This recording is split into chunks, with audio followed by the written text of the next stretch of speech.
It's super great. And so, at Urbana, I figured I would show up and listen to what people would talk about, and it was really cool because people who had real on the ground mission experience, were really working for God and really knew what it was like to really depend on God and not necessarily a lot of safety net type stuff. What those people were actually like, because I haven't really spent a lot of time around people who really have to depend on God and not anything else all the time.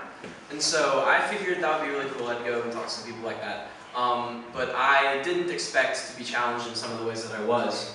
One of our speakers, David Platt, the guy who saw a little intro for, I'm not going to spoil the entirety of his talk, but if you want to watch it online.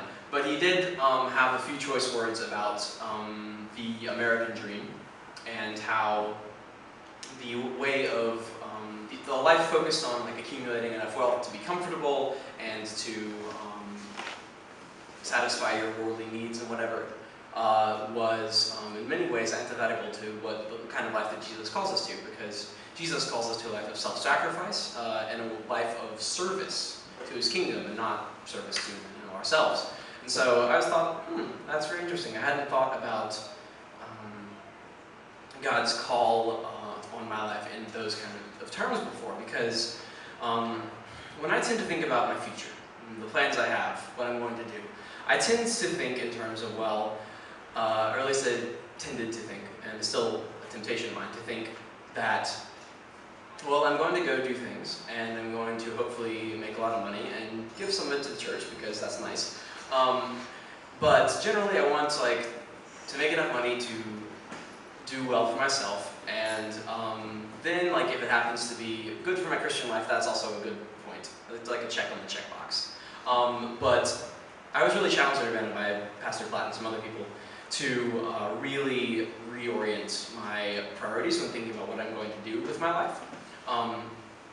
In a lot of ways, I realized that the way I was thinking about, well, my career is going to be something that is good for me and also, kind of in order with this whole God thing, was really not the best way to be approaching it, and really problematic and even a sin issue.